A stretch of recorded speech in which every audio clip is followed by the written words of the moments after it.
a recibir el certificado de la misma a su correo electrónico, ¿vale? El día de hoy tenemos a Gonzalo, él va a impartir la clase. Como esta clase, les repito, está siendo grabada, Gonzalo también ha, compartido su experiencia y conocimiento en otras clases y también las podrán encontrar en su sección estudiantil, ¿vale? Gonzalo, es un gusto tenerte con nosotros, coincidir contigo en esta clase. Para mí es un gusto, que compartas tu conocimiento y experiencia y, comenzamos con tu clase, Gonzalo. Bienvenido. Muchas gracias, Paulina. El gusto es mutuo. Como siempre, es un placer. En el día de hoy, bueno, por supuesto, bienvenidos, buenos días, buenas tardes a todas y a todos. En el día de hoy vamos a estar analizando, vamos a estar continuando y profundizando la temática de las barreras al comercio. No se olviden que ya venimos trabajando desde la mirada de las relaciones internacionales y en especial desde las últimas clases venimos abordando la figura de las relaciones internacionales económicas. ¿Sí? Entonces, desde esa misma mirada corresponde no solo ver que se trata de una cuestión comercial, las barreras al comercio, más allá de su nombre, sino también de una herramienta, de una figura, de una cuestión de alta relevancia político-jurídica. ¿Sí? Que justamente va a dinamizar y va a vincularse en lo que vienen siendo las relaciones entre los países, la construcción y el establecimiento de relaciones diplomáticas, la configuración de las dinámicas y de los vínculos en el marco de la comunidad internacional. Justamente desde ese lugar y desde esa mecánica es que corresponde tener en cuenta cómo esto se va a ir configurando y se va a ir dando.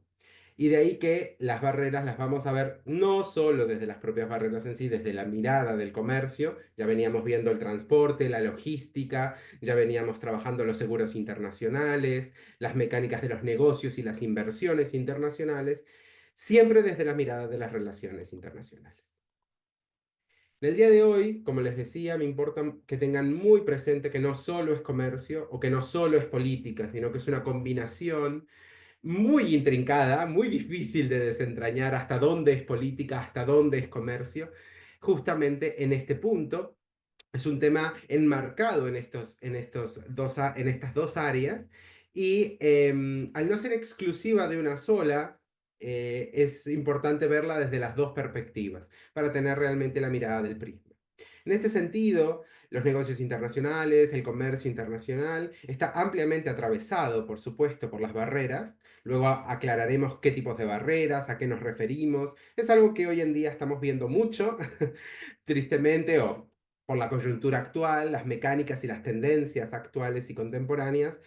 Abrimos cualquier periódico, cualquier noticia internacional y vamos a ver justamente la proliferación, el aumento, la tendencia hacia la imposición de nuevas barreras y las tensiones político-económicas. En ese sentido, lo que más me importa es que recuerden, ya lo vimos cuando estuvimos hablando de gobernanza internacional, cuando estuvimos hablando de geopolítica, diferenciar entre política internacional y política exterior. Esto es un tema muy importante porque justamente nos va a permitir después identificar, individualizar y colocar, localizar dónde se gestan, dónde se proponen y dónde se dinamizan estas barreras al comercio. Claramente, si hablamos de la política internacional, hablamos de ese conjunto de interacciones, de dinámicas, de relaciones entre los actores del sistema o también de la comunidad internacional, justamente con un enfoque global, con un enfoque sistémico, multilateral. Cuando digo multilateral, hablo de multipolar, multilateral, interconectado, interdependiente, justamente en un sistema de coordinación como suele ser el sistema internacional. En este sentido, esta figura multiactoral, ya no solo hablamos de estados, hablamos de organizaciones internacionales, empresas transnacionales, solidaridad internacional, ONGs, entre otros, y justamente es una política, algunos dirían con mayúsculas, es la que metaboliza todas las dinámicas internas a nivel nacional que después se exponen y se externalizan, además de los vínculos entre los distintos actores. En este sentido, la política exterior, por su parte, yo sé que muchas veces terminamos hablando o mencionándolas como si fueran sinónimos o conceptos intercambiables, pero nada más lejos de la realidad. Justamente la política exterior se trata de la estrategia, de las decisiones, de la política programática que toma un Estado, una nación, para relacionarse y proyectarse, muy importante ese verbo, proyectarse hacia el exterior, justamente en el establecimiento de vínculos con otros estados u otros actores externos.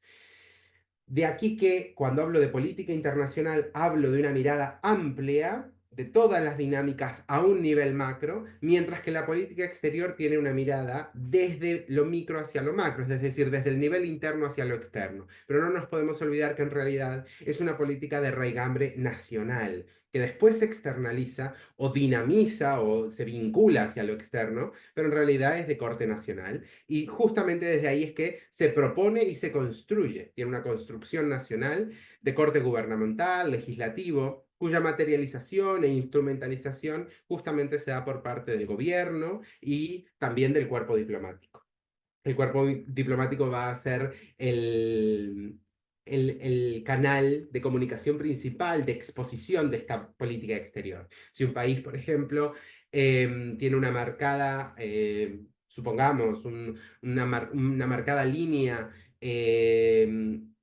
antibelicista, claramente va a tener tensiones o no va a tener tan buenas relaciones con países muy belicistas, o va a generar mecanismos de contramedidas cuando vea elementos en sus tratados, en sus acuerdos, cuando vea elementos de conflicto, de posible disrupción interna o de cambios de régimen sin líneas, etcétera, digamos, líneas de continuidad del Estado de Derecho. En este sentido, justamente, los intereses nacionales se terminan proyectando, no necesariamente imponiendo, pero sí proyectando al nivel internacional. Esa ida y vuelta entre lo nacional y lo internacional, lo gubernamental hacia lo macro, es muy importante. ¿Por qué? Porque se va a dar lo que normalmente vamos a terminar llamando no solo una cuestión conceptual, sino una cuestión práctica, que corresponde a entender la creación y la imposición de las barreras del comercio. Es decir, ¿dónde están las barreras del comercio? ¿Desde dónde surgen? ¿En la política internacional o en la política exterior? En la política exterior. Ahí es donde se van a materializar las barreras del comercio, ¿sí? Las barreras al comercio, y que normalmente después van a tensionar, generar fricciones, generar problemas en las dinámicas de la política internacional. Pero su origen, su base y su construcción está en la política exterior. Eso no es nada menor a la hora de entender que justamente las barreras al comercio suelen ser de base nacional que se externalizan, que afectan a otros actores que no son, que atraviesan fronteras, por decirlo de alguna manera. Justamente en este sentido, es importante entender cómo operan estas barreras al comercio. Cuando hablamos de barreras, muros, frontera, división, brecha, tenemos muchas formas de entenderlo y justamente en realidad lo que estamos hablando son de obstáculos, elementos disruptivos que justamente frenan el comercio, interrumpen el comercio, enlentecen el comercio, generan elementos recesivos, contracciones comerciales y que justamente van a terminar impactando tanto en el desarrollo del comercio internacional como en la exposición o en la accesibilidad y el alcance de los mercados globales.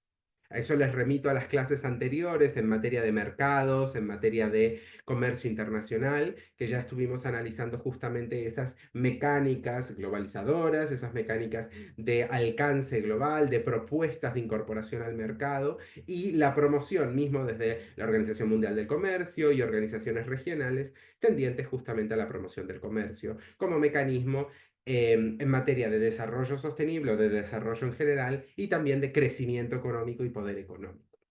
Muchas veces lo que se termina dando es una contradicción. ¿Cuál es el problema? Es lo que solemos llamar la doble agenda. Hay otros autores que hablan del doble discurso. Vamos a tener un discurso interno, nacional, de ese, supongamos, del gobierno, donde se va a decir, bueno, vamos a hacer esto, esto, esto de cara al mundo. Y después vamos a tener otro en los foros mundiales, en la Asamblea de Naciones Unidas, en el Parlamento Europeo, en la organización que corresponda, en la OEA, donde sea. Vamos a tener en las cumbres, en los foros mundiales, en las usinas generadoras, en los foros comunes, vamos a tener un discurso. Muchas veces es un discurso bastante adecuado, políticamente correcto, por decirlo de alguna manera, alineándose con las tendencias. Estamos hablando de tendencias, por ejemplo, de seguridad internacional, de certidumbre jurídica, proscripción del uso de la fuerza, principios rectores y normas ius cogens, los distintos elementos que llevan justamente a las dinámicas, el sistema internacional de derechos humanos, derecho internacional medioambiental, lo que suelen ser como los grandes titulares en las mecánicas de las relaciones internacionales. Si bien eso lo vemos, y lo vemos en los discursos, lo vemos en los tratados, lo vemos en los compromisos de promoción y de trabajo mutuo y de coordinación y de cooperación internacional, eso lo vemos en la política internacional.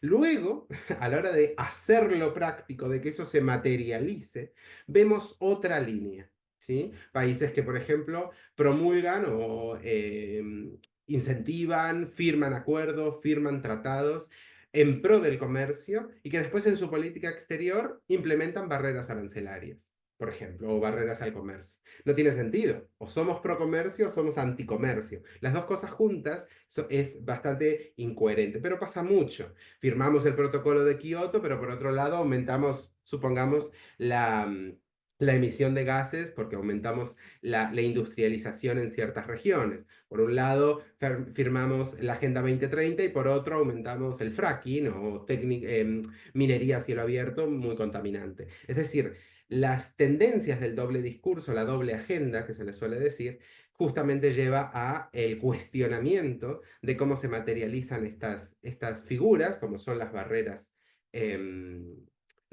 al comercio, y particularmente cómo esto impacta en la imagen de los estados, ¿sí? Por ejemplo, todos tenemos en la mente, al hablar de barreras, distintos estados, que son como los grandes estados con alto nivel de gravitación, con mucho nivel de influencia, muy presentes en los mercados globales, como podría ser Estados Unidos, como podría ser Reino Unido, como podría ser la Unión Europea. Hoy lo vamos a ir analizando con algunos ejemplos, pero esos suelen ser como los países más industrializados, los países más involucrados con el comercio internacional, a pesar de lo cual son países que utilizan constantemente y repetidamente barreras al comercio, lo cual lleva justamente a esa doble política, a esa doble agenda, ¿sí? En este sentido, es importante que tengamos un concepto de qué son las barreras al mercado, por qué les llamamos barreras, el concepto de obstaculización, de obstáculo.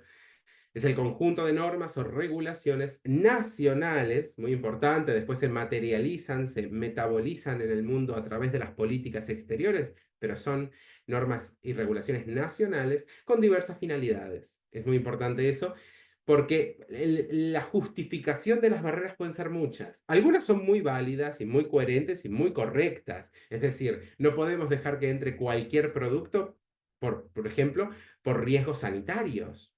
¿Sí? La posibilidad de que entrara al comprar un container de, supongamos, de manzanas y que entrara una mosca que no existe en cierta región, produjera ¿cómo es? Una epidemia o una pandemia o algún tipo de problema, por ejemplo, agrario, y que se perdieran todas las cosechas, es un problema gravísimo. Son problemas fitosanitarios, bromatológicos, de salud pública. Eso siempre va a tener que estar regulado y requiere de ciertas barreras, que más que barreras son en realidad regulaciones y normas que justamente llevan a la fiscalización, al control.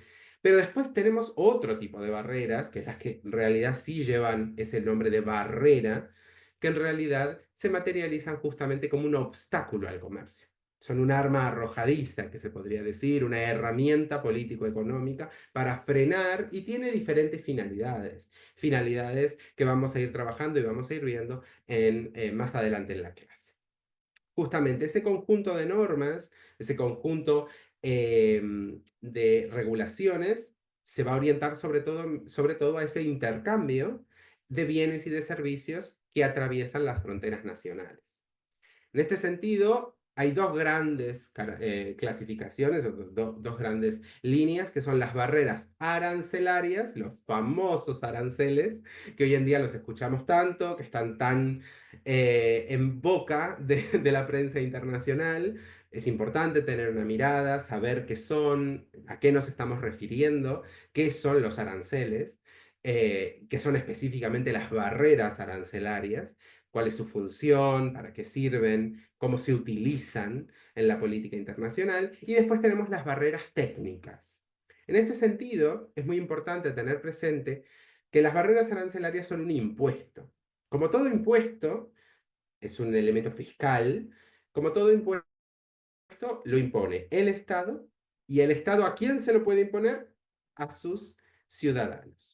¿Sí? Entonces, quien en realidad van a pagar los aranceles son los propios nacionales o las propias personas que hagan comercio en ese país, que traigan bienes del extranjero y que los ingresen. Al ingresar, pasar la frontera, van a tener que pagar un arancel, un impuesto. ¿Sí? Pagamos un impuesto para tener un auto, pagamos un impuesto para tener una casa, pagamos un impuesto al comprar una cosa, que pagamos IVA. Bueno, esto sucede igual. Es un impuesto a la entrada de productos, ¿sí? A lo que vendrían a ser los productos importados, que son de origen externo. Entonces, en ese sentido, al cruzar la frontera, el objetivo puede ser variado. Como les digo, recaudatorio para tener mayor capital, mayor recaudación pública, mayor dinero. Si es un país que importa mucho, le va a interesar, países pequeños, lo vemos mucho, aranceles muy altos, porque es una de sus grandes vías de financiación pública. Recibir dinero, o sea, recibir fondos públicos a través de impuestos a la entrada, a la importación de bienes. Cuando hay mucho mercado, países que importan poco, no tiene mucho sentido poner ese tipo de impuestos. Se podrían poner capaz de impuestos a la exportación u otro tipo de impuestos. Entonces, en ese sentido, el fin recaudatorio, proteccionista, muy importante. El proteccionismo muchas veces tiene dos caras, una connotación como más positiva y otra más negativa. Una es más orientada a la preservación. El proteccionismo puede estar orientado a proteger un sector estratégico, potenciar la innovación y el desarrollo a nivel nacional, evitar la dependencia de otras regiones, de otras cadenas de suministros. Pero por otro lado, el proteccionismo también se materializa muchas veces como algo anticomercial.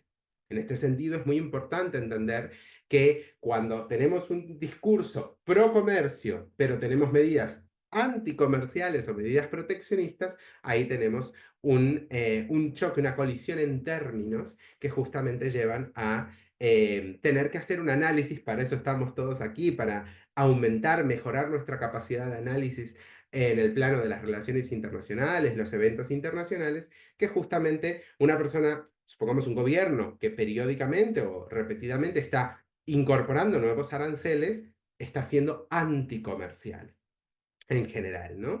Después hay que leer específicamente cómo se va materializando. Y por supuesto, las barreras arancelarias también tienen un fin estratégico. Tema no menor, muy importante en la geopolítica, como ya hemos visto, no solo la geopolítica, sino la geoestrategia. Les remito también a la clase sobre rutas comerciales y transporte internacional, que la cuestión estratégica es sumamente relevante, sumamente clave en la proyección y en la gravitación de los estados, en la definición de las capacidades de los países, y que justamente va a llevar a diferentes elementos. Uno de estos elementos van a ser la cuestión de qué impacto en la economía de otro estado. ¿Sí? Si Reino Unido es el principal comprador de vinos de España y por alguna razón quiere impactar en ese sector de vinos, pasar a comprar a otro o lo que sea, va a poner un impuesto. Claro que el impuesto lo van a pagar los propios británicos, porque lo va a pagar el que consuma, va a ser trasladado al consumidor final. Pero más allá de eso, lo que va muchas veces a provocar, por una cuestión de oferta-demanda, es la suba de precios de esos productos provenientes de España. Eso llevaría a que el principal comprador de vinos del mundo, de los vinos españoles, no dejaría de comprar. Pasaría a comprar vinos chilenos, vinos californianos, vinos franceses, etc. Pero dejaría de ser competitivo el vino español, sin que España haya decidido nada, ni que los empresarios en sí tampoco. Es una medida pública que deriva impactando en el consumo. Delimita y fija las tendencias de importación, los márgenes de ganancia, la fijación de precios, etc.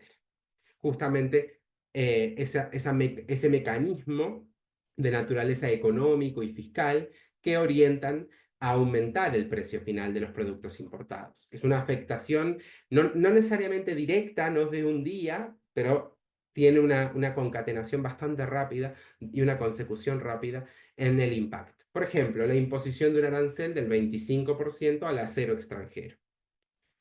¿Cuál puede ser la finalidad? Recaudatorio, es posible. Otro puede ser una cuestión estratégica.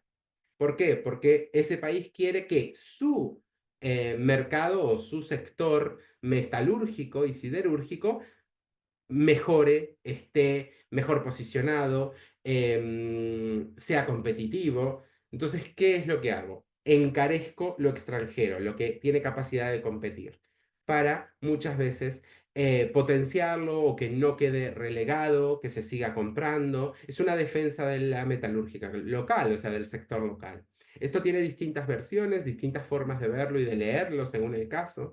No deja de ser una barrera arancelaria, sistemas de subvención, sistemas de bajada de precios, intervenciones en los precios, pero es importante tenerlo en cuenta. Los motivos pueden ser muchos, ¿sí? Proteccionismo, estoy protegiendo mi propia industria, etc. Asimismo, las barreras técnicas. En el marco de las barreras técnicas, estamos hablando de normas, de regulaciones, estamos hablando de procedimientos que afectan la importación de bienes. Cuando hablo de importación de bienes, no hablo de un impuesto directo, afectan de una forma paralela. Incluso hay autores que hablan de para áreas, pero lo más correcto es técnicas.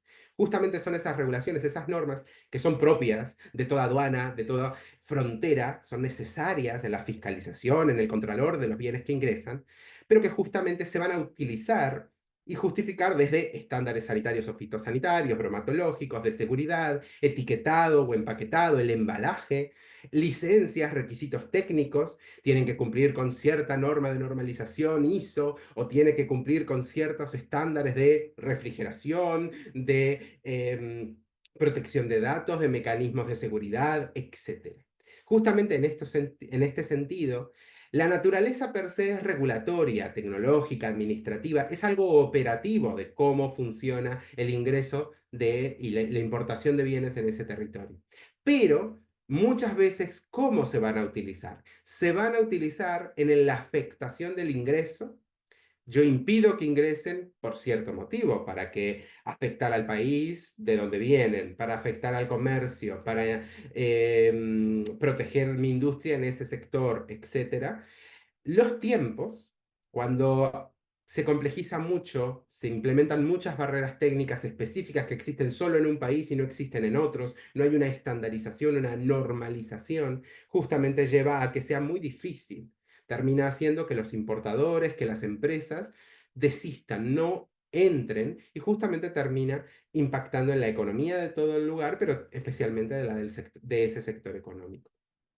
Muchas de estas van también a redundar en la capacidad de competir de los productos, ¿sí? Van a encarecerse, van a tardar, va a haber mucho nivel de pérdida, va a haber mucho riesgo. Cuando las medidas técnicas son arbitrarias, donde vemos un amplio margen de que el funcionario público pueda decidir si sí entran o si no entran, o se implementa prácticos, depósitos de aduana, fiscalización constante, sistemas de despachante, etcétera, etcétera, etcétera, justamente va a llevar a un encarecimiento, a un enlentecimiento, es un obstáculo.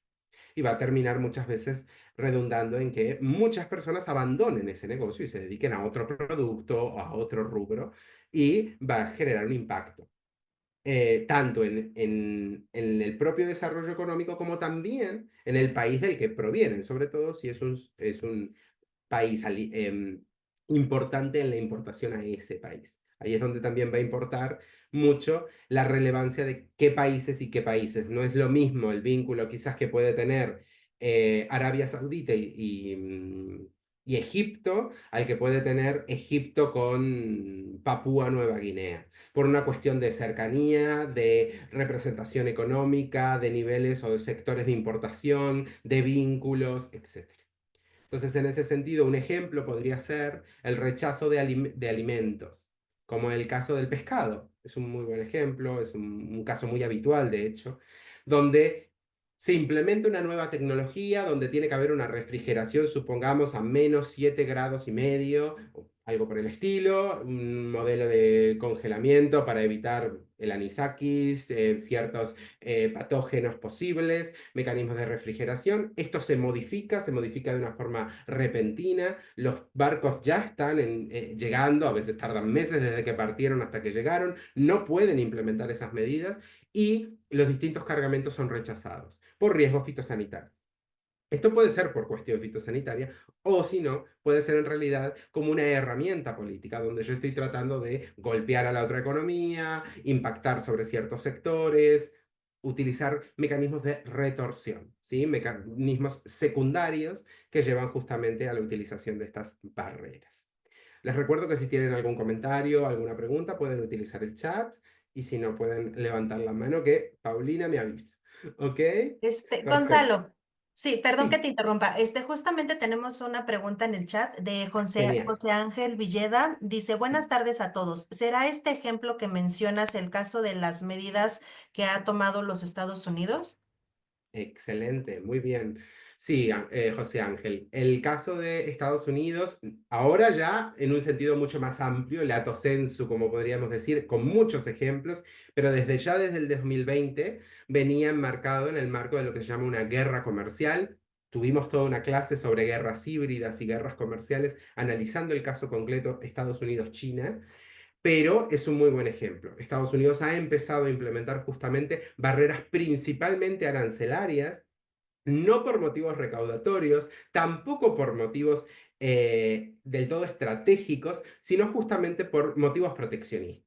¿Sí? Cuando incluso en el marco de acuerdos, como puede ser en el TEMEC con Canadá y con México, ha implementado aranceles que irían en contra del acuerdo, llevarían a una renegociación del acuerdo, y justificándolo por otros tipos de motivos que no son per se económicos o de protección de la economía, sino que justamente son de otra mecánica. Lo mismo con China, una escalada importante de aranceles lleva en realidad a un encarecimiento de la economía estadounidense, del propio acceso y de la capacidad adquisitiva de los estadounidenses y por supuesto un enfriamiento, un distanciamiento, una distensión en las relaciones. De hecho, ya lo estamos viendo, las relaciones Estados Unidos-Unión Europea.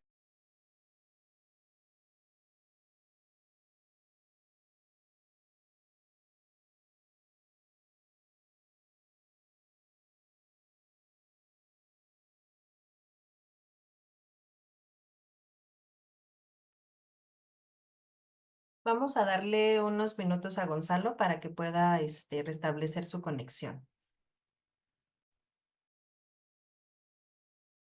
A seguir. Ok. Y estaba comentando que es un caso paradigmático justamente la figura de el caso de Estados Unidos, ¿sí? Es un caso que lo estamos viendo, es un caso real, donde la utilización de los aranceles es una cuestión de impacto con sus socios, con sus aliados, ha llevado a tener que relocalizar. Canadá se está expandiendo hacia otras regiones, buscando nuevos aliados, lo mismo México mirando hacia el sur, lo mismo la Unión Europea mirando hacia India, etc. Estados Unidos ha generado un impacto en la interdependencia y en la coordinación de la política internacional a través de esa imposición de política exterior con los aranceles. Es un ejemplo exacto, muy bien, gracias José, justamente es lo que estamos hablando. De ahí la relevancia, esto es real, está pasando, por eso es importante también conocer, tomar contacto con estas herramientas y con esta figura de las barreras.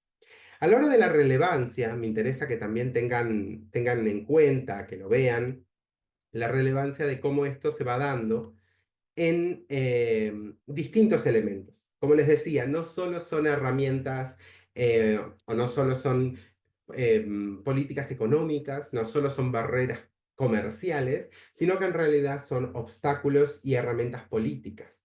De ahí que herramienta político-política, instrumento estratégico, alianzas y tratados, cómo esto se va manifestando. Teniendo en cuenta lo que les vengo contando, los instrumentos estratégicos, por ejemplo, los países van a usar estas barreras ¿para qué? Para proteger sus industrias clave. Yo quiero proteger mi acero porque tengo supongamos, un sector armamentístico muy importante. Necesito acero propio. Bueno, voy a defenderlo aunque no sea necesariamente comercial, no sea necesariamente competitivo. Quizás el acero de mi vecino es mucho mejor, pero lo voy a subvencionar, lo voy a proteger, voy a poner aranceles al otro para que sean competitivos en precio. Entonces, en ese sentido, son elementos intervencionistas. Lo mismo cuando hay que responder a conflictos, a tensiones, generar una presión, potenciar una gravitación, voy a potenciar ciertos sectores o voy a generar presión.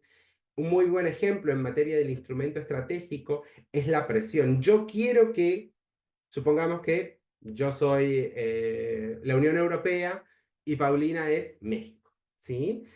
Quiero que México haga algo, pero la Unión Europea directamente lo puede llamar y darle una orden, porque no está por encima de México. Hay un sistema de coordinación entre pares. ¿Cuál es el problema? Lo que voy a hacer es hacer presión para que lo tenga que hacer. ¿Sí? Presionar, utilizar elementos estratégicos. Uno de ellos podría ser, si México me compra o me vende cierto producto, poner aranceles o poner una barrera técnica, justificando de que es una nueva medida fitosanitaria, que es una medida de salud pública y que es una decisión interna de esa región. Entonces, ese tipo de mecanismos justamente son obstaculizadoras, afectan e impactan mucho. De la misma medida, vemos cómo la herramienta político-económica se van desencadenando disputas comerciales, se van dando elementos disruptivos. Las barreras al comercio están muy mal vistas, pero a pesar de eso hay una tendencia creciente en su uso, como nos planteaba justamente José. En ese sentido, esta herramienta político-económica, cada vez vemos más la parte política que la parte económica, cada vez se justifican menos en muchos casos, están reguladas especialmente en la no imposición. Es la tendencia internacional, la no imposición en materia de regulación de barreras porque suelen generar disputas, conflictos comerciales. Lo vemos en la normativa de la Organización Mundial de Comercio, especialmente observadas cuando se da lo que se llama el uso injustificado de barreras. Porque el problema está en que muchas veces se imponen de manera unilateral, lo decide solo un Estado, impone barreras, pero no las justifica. Eso se suele considerar justamente obstaculizar, que hay una agenda detrás, que hay una intencionalidad, una finalidad, que no necesariamente está coordinada o justificada desde la visión lógica de recaudar impuestos o de protección o de seguridad de salud, por ejemplo, ¿no? Sanitaria. En ese sentido, también es importante entender cómo esto se va materializando en las alianzas y en los tratados. Hay un impacto en los mismos. ¿Por qué? Porque si entre dos países lo vemos en el TEMEC claramente con la situación entre Estados Unidos imponiendo aranceles en un tratado de libre comercio y de coordinación regional o subregional entre Canadá, México y Estados Unidos, y se imponen barreras entre los aliados, digamos, entre los socios comerciales, va a generar un escenario de tensión, una afectación. Se vulneran las mecánicas del tratado. ¿Sí? En ese sentido, esto va a ir llevando a una dinámica de tensiones, fricciones, renegociaciones en los acuerdos, además de un distanciamiento de las relaciones diplomáticas, donde quizás si no hubiera esos aranceles, el relacionamiento entre los socios comerciales podría ser mucho mejor e incluso expandirse a otras áreas, ¿sí? Como el intercambio de información fiscal, el intercambio de información migratoria, etcétera, turismo, etcétera. Justamente la dinámica de las barreras es que al impactar sobre el comercio por una visión cortoplacista a veces de una intención de proteger un sector o de afectar a otro estado, ¿sí? De impactar en la dinámica de otro estado, muchas veces lo que termina resultando es en una suerte de boicot propio, porque genera un efecto en la interdependencia de que afecta a otros estados y por ende afecta al mercado o al ámbito comercial en general. Y cuando impacta en el comercio, genera efectos no previsibles. No sabemos cuál puede ser el alcance a medio y largo plazo de muchas de estas medidas. Si va a ser una contracción económica, si va a haber elementos recesivos de recesión económica, si va a haber desvinculaciones, salidas de los mercados. Lo estamos empezando a oír con salidas del mercado o de la utilización de la divisa internacional del dólar, lo estamos viendo en otras políticas que justamente se ve en este esquema. ¿Sí? Acá les traigo algunos ejemplos para que lo visualicen. Ya nos hablaba justamente, José lo adelantaba con Estados Unidos y China, la guerra comercial, que es un esquema arancelario, principalmente de suba de aranceles. Cada vez duplican, duplican, suben, suben, como si no tuvieran límite y como si eso no impactara muchísimo en las distintas economías, aunque siempre hay que calificar que los aranceles suelen impactar más en una que en otra y que en realidad es una especie de pulso a ver quién sostiene más los daños, quién gestiona o puede contener mejor los daños que supone una escalada arancelaria. Aquí les traigo otros ejemplos, por ejemplo, la Unión Europea. La Unión Europea se destaca por amplio nivel de regulación. Muchas veces esa regulación tiene una tendencia hacia las barreras técnicas y entonces lo que se termina dando es, por ejemplo, un rechazo de productos de alta huella de carbono, controles más rigurosos a productos sin trazabilidad, a productos con ciertos minerales o ciertas mecánicas en la minería, o, por ejemplo, que tengan cierta trazabilidad en su producción, en su cadena productiva. Entonces, en ese sentido, muchas veces se pueden justificar, se entiende desde lo que es el derecho ambiental, pero desde otros lugares, en realidad, muchas veces se justifica como una barrera técnica. Y en realidad termina siendo una potenciación intrabloque, pero afectación externo al bloque, ¿sí? Externo a la Unión Europea. En este sentido, también otro ejemplo podría ser el del Brexit. Reino Unido era miembro, dejó de serlo y empezó a ver barreras técnicas y arancelarias en su salida porque ya no tenía el tratamiento de miembro. Entonces se empezó a ver que le salía más caro importar y exportar a y de Reino Unido, que salía más, que era más complejo pasar los controles sanitarios y fitosanitarios, porque pasaba a ser tratado como una especie de no miembro, si bien hay algunos elementos en lo que es el tratado de salida que puntualizan, es un caso más concreto, pero es importante justamente cómo se vieron esas afectaciones, sobre todo de las exportaciones británicas. Otro ejemplo, por ejemplo, pero de estos hay muchísimos, casi podemos ir país por país, como el caso de Argentina y las normas de SENASA, que justamente son regulaciones fitosanitarias para alimentos y que muchas veces en realidad lo que se termina haciendo es la utilización de normas fitosanitarias para proteger ciertos sectores, como podría ser el sector ganadero o el sector cárnico o el sector agrícola y la producción de frutas y de verduras. Cuando es un sector muy importante en la economía, como podría ser el caso de Argentina, hay una intencionalidad en que no ingresen productos extranjeros que puedan competir. ¿Sí? Es un tema que lo vamos a ir viendo y que justamente se va materializando mucho. No sé si tenemos algún otro comentario, Paulina, o algo. No, Gonzalo, en el chat no, ya bueno, es el único comentario que tenemos, el de José. Perfecto. Genial, gracias.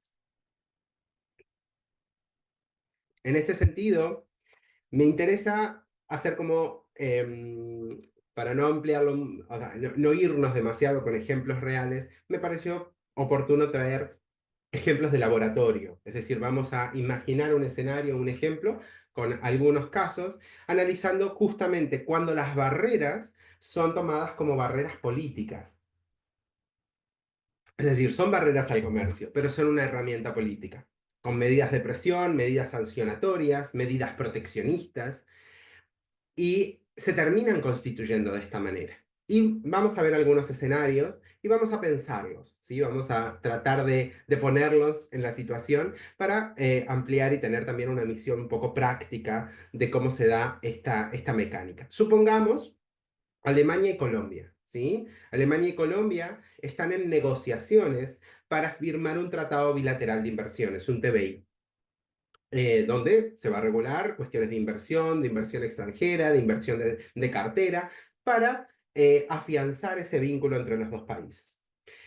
Por un lado, la delegación o la parte colombiana tiene cierto margen de inactividad, quizá porque está en cambio de gobierno, quizás porque no está del todo seguro del TBI, quizás porque ve elementos de renegociación, entonces está proponiendo muchos elementos de modificación, se está dilatando la negociación, pero por otro lado, Alemania tiene mucha intención de implementar la norma. Quizás porque tiene varios inversores, varias empresas que tienen mucho interés en ciertos productos estratégicos en Colombia.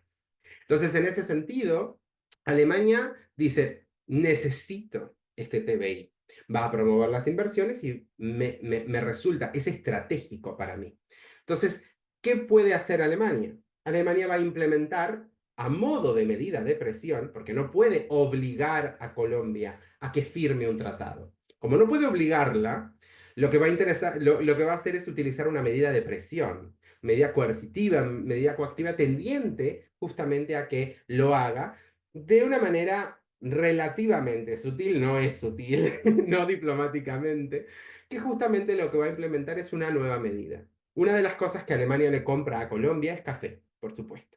Entonces, lo que va a implementar es una nueva medida para el ingreso al territorio de café, nuevos requisitos. Por ejemplo, un etiquetado indicando la fecha de sembrado, la fecha de cosechado, los datos sobre los métodos de riego, el uso de productos químicos, la trazabilidad desde origen, las regulaciones en materia de calidad, el grado de pureza, el grado de humedad, el nivel de calidad, el tamaño del grano, ¿sí? De los granos de café. Todas esas mecánicas, todos esos elementos llevaría a que la industria y los sectores que exportan café en Colombia tuvieran que adaptarse a toda esa normativa para poder seguir vendiéndole a Alemania. Entonces, ¿eso qué va a provocar? ¿Qué les parece que puede impactar? ¿Qué puede suponer estas nuevas normas técnicas? No sé si alguien se anima, si alguien quiere comentarlo, lo puede poner en el chat.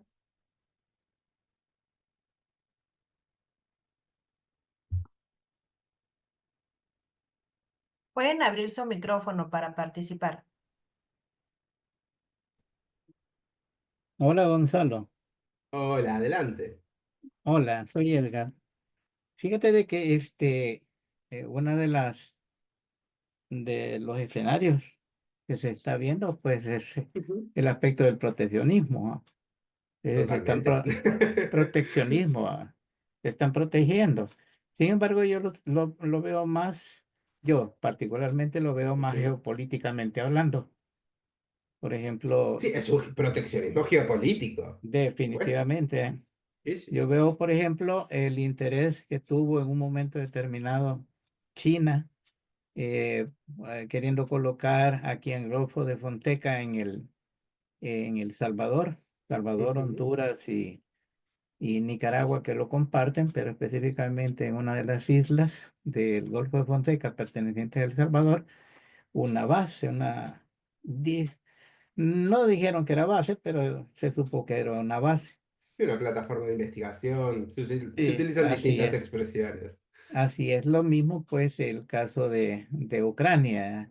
Y Ujú, quiero hacer esa analogía, ¿verdad?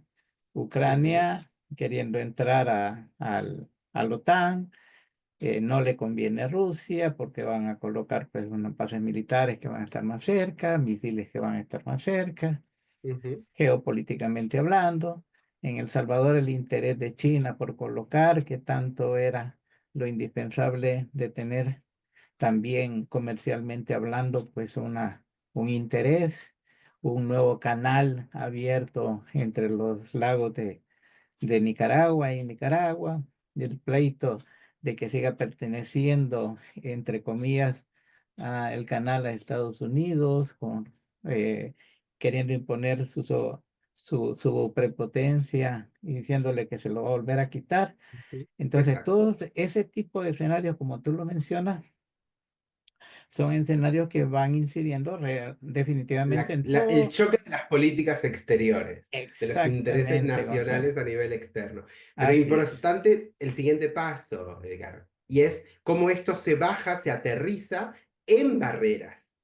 Tiene Sí. el uso de medidas, o sea, barreras como herramienta política. Ah, ¿Sí? claro. Y mientras más poder político tienes, más geopolíticamente hablando hayas La avanzado. gravitación, por supuesto. Exactamente, entonces lo que hace es simple y sencillamente acomodar las piezas del ajedrez, ¿verdad? No, por A veces supuesto. hay que sacrificar al peón para ganar espacios políticos y geopolíticos. Es cuestionable lo del peón porque estamos hablando de países y de poblaciones, entonces hay que dimensionar, pero entiendo igual la analogía. En este caso, siguiendo lo que mismo ¿cómo Edgar, es, Edgar? La medida de presión. Alemania, por ejemplo, cuando implementa todo ese etiquetado, está haciendo uno de los elementos. Alemania lo que quiere es presionar, quiere que se firme ese tratado. Cuando yo impongo estas medidas, cuando Alemania impone toda una serie de normas técnicas que van a obstaculizar, encarecer, enlentecer la exportación de un sector importante para Colombia, que es colocar su producción de café, ¿qué va a hacer Colombia? Colombia va a tener que decidir, o me apuro y firmo rápido, o voy a tener un impacto en mi economía. Justamente va a generar ese efecto inmediato de bajada de la importación de café, un proceso de encarecimiento, de necesidad de cambios en los estándares. Colombia va a tener que reaccionar, ¿sí? Es decir, son medidas de presión. Está presionando a que lo haga.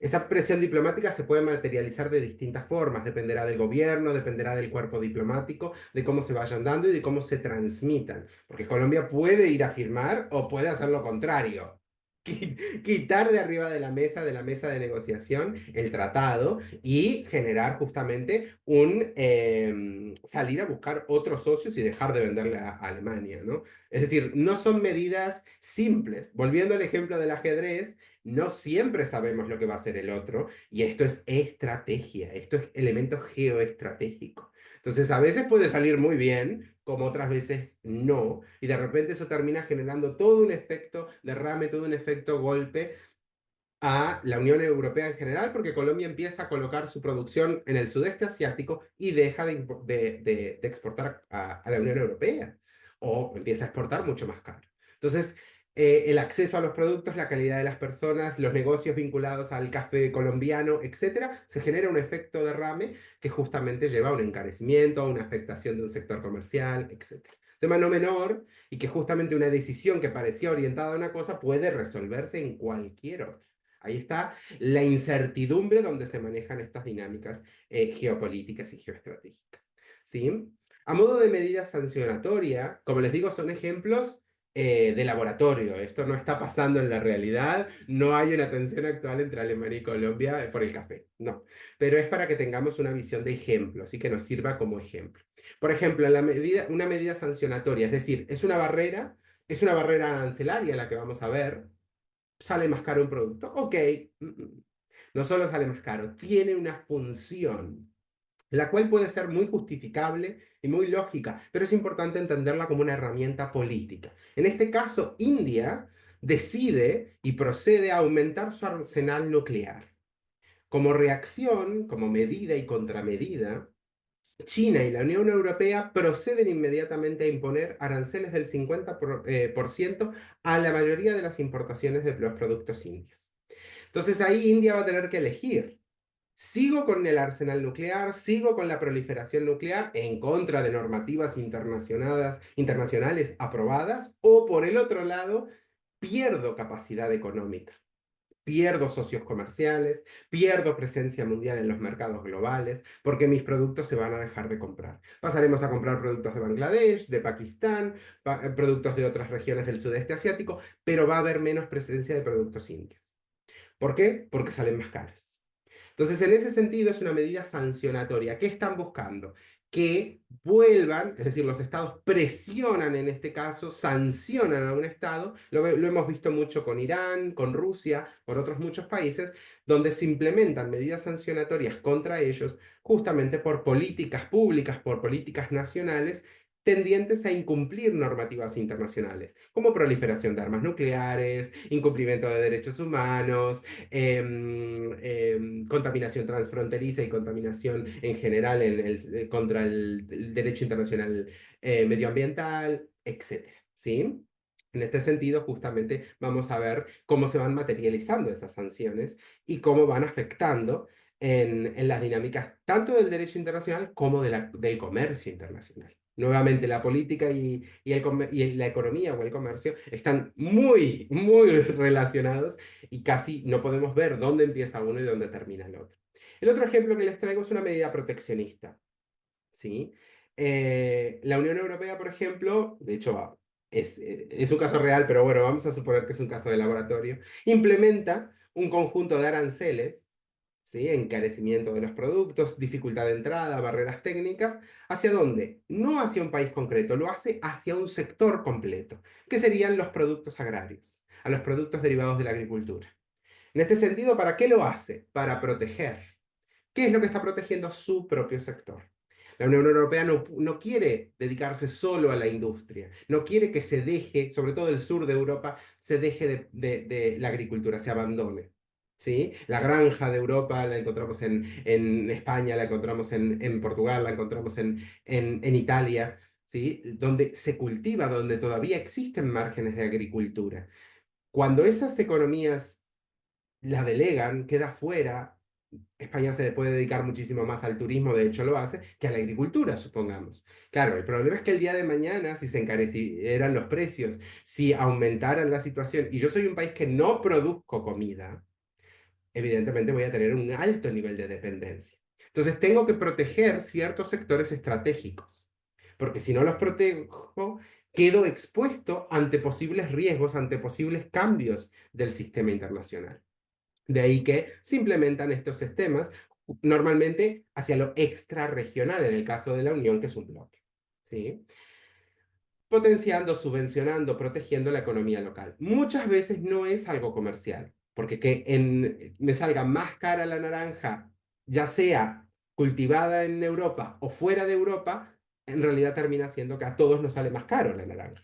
No hay una competitividad efectiva en términos mercantiles o en términos de mercado, pero es importante entender cómo se están utilizando como una herramienta política. Las tendencias actuales se orientan, es una tendencia, mismo lo planteaba Edgar, mismo lo veíamos con el caso de Estados Unidos, es una tendencia en crecimiento, es decir, cada vez vemos más barreras al comercio. ¿Sí? Hay un aumento en la imposición de barreras, las guerras comerciales, el aumento de las barreras técnicas, desde un proteccionismo encubierto, incluso muchos de los estados y de las regiones que más promueven el comercio terminan siendo muy proteccionistas, algo que justamente genera una disrupción en términos.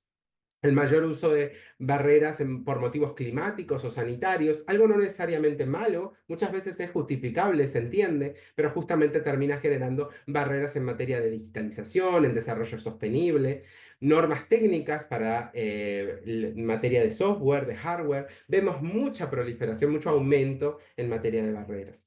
Justamente este incremento va a llevar a inspecciones fronterizas mucho más complejas, que incluso lo vemos en relación a ciertos eventos que han pasado. Las normas técnicas en materia fitosanitarias son mucho más exigentes hoy que antes del 2020. La pandemia generó un efecto de hay que generar y hay que controlar mejor los productos que entran frente a posibles pandemias, epidemias, patógenos, etc. ¿Sí? Después hay que entender qué tanto esto en realidad es una medida coherente, justificada, o qué tanto no.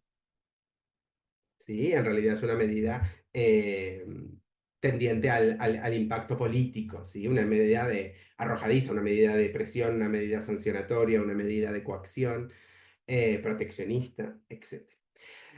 Si bien tenemos una tendencia y lo vemos muy bien ejemplarizado en el caso de Estados Unidos, que está poniendo aranceles y barreras al comercio en general, como política programática actual, y que ha generado un efecto, impacto bastante grande en el desarrollo del comercio internacional actual, contemporáneo, es importante que existen contramedidas, que hay países que justamente se oponen a esta tendencia o que buscan implementar, al menos por sectores, no necesariamente en todo, pero sí por sectores o a nivel regional, como en el caso de la Unión. Antes les decía que tiene medidas proteccionistas, no tendría sentido decir que, no las, que ahora tiene contramedidas, pero sí tiene contramedidas internas, intrabloque, ¿sí?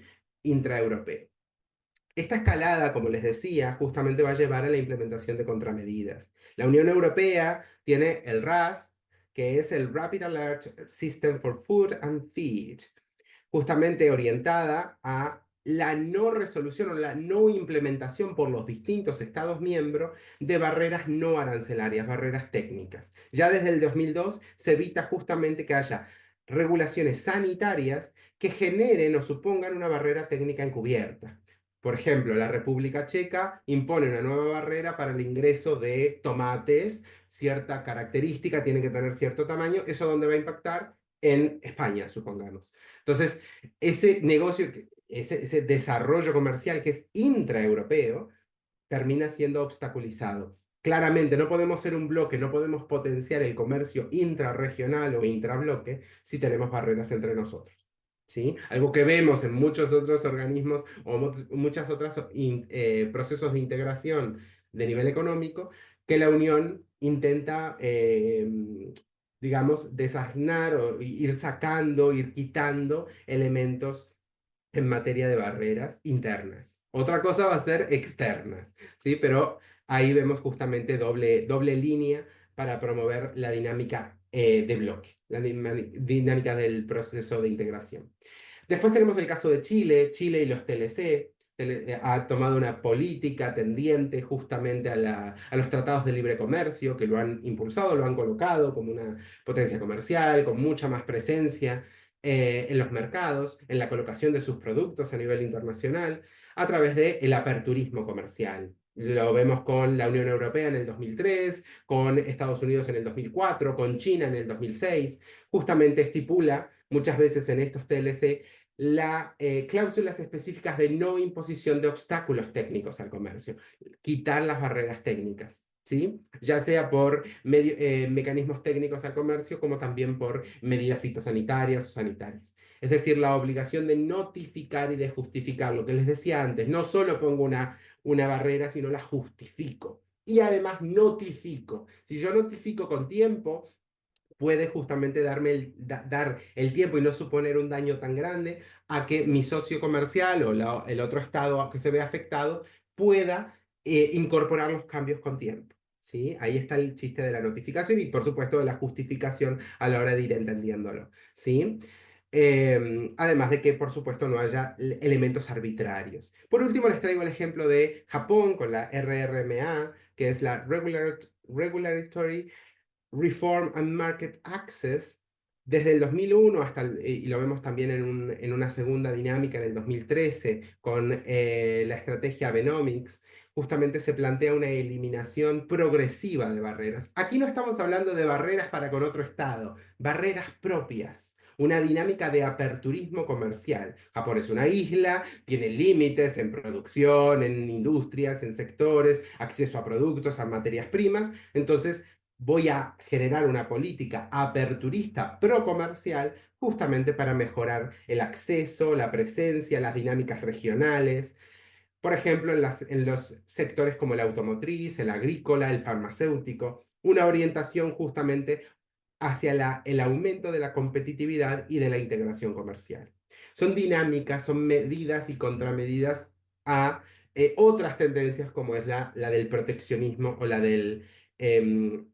suerte de bloque o anquilosamiento regional.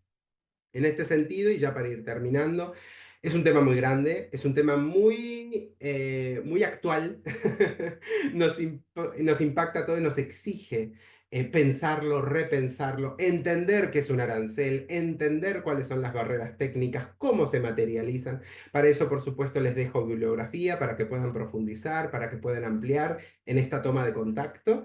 Y como siempre, muchísimas gracias por su atención. Si hay algún comentario, alguna pregunta, adelante. Paulina, soy todo oídos. Muchas gracias a ti, Gonzalo. No sé si pudiste ver el comentario de Tomás Chiteva, el que está en Ok. portugués. Sí, a ver.